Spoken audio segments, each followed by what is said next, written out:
Some parts of the U.S. are bracing for extreme weather next week. There's a heat wave coming to Southern California and snow expected in Denver, Colorado. It's not just a sprinkling. The area could see up to a foot of fresh powder. Forecasters say temperatures there could drop by 60 degrees in less than 24 hours. For more on all of this, I want to bring in CBS News meteorologist and climate specialist Jeff Berardelli. Jeff, I feel like every time I talk to you, the world is getting crazier. A 60-degree drop in parts of Colorado just overnight. How unusual is this? So I wrote an article for CBSNews.com. You should check it out. And the word I used was bonkers, because it really is. It's bonkers. I mean, even for a meteorologist, I've been doing this. It's true.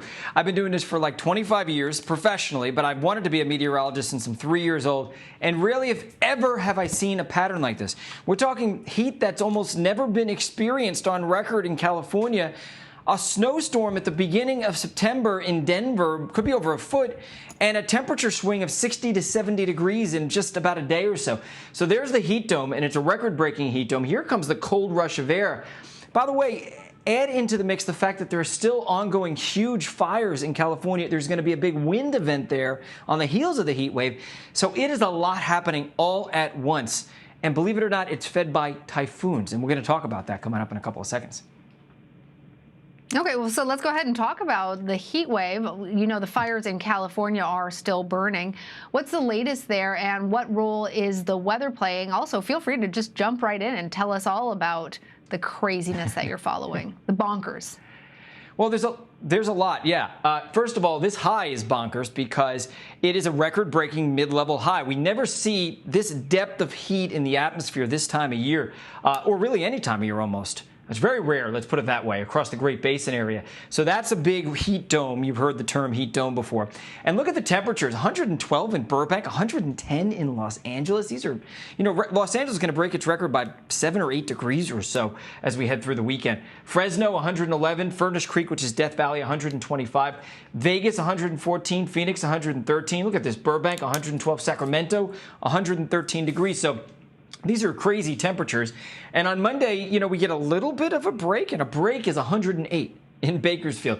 But you can see how these temperatures are starting to come down. Denver at right around 90 degrees. So this is really some extraordinary heat across the West. Now, we talked about the fires.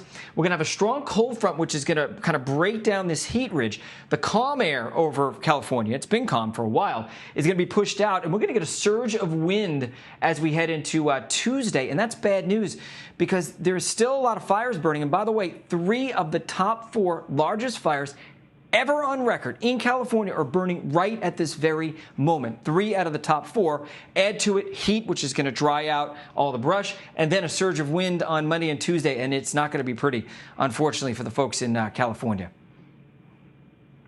Well, Jeff, historic heat in the West, potentially record-breaking cold just a few hundred miles away. I have to ask you, what role is climate change playing in these weather events? Well, climate change amplifies whatever pattern is going on. So if you have already an extreme amplified pattern in the jet stream and you inject extra energy, it just further amplifies it. So climate change is always there in the background amplifying stuff. So watch this. Temperatures maxing out. Look at these temperatures, you know, over 100, 115 degrees or so, 150 records over the next 4 days plus 150.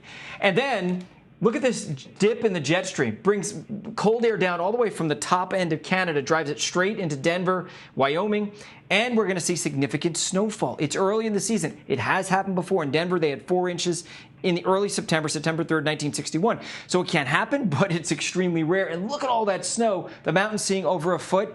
Even in Denver and Boulder, several inches of snow is possible. All right, Jeff Berardelli, thank you.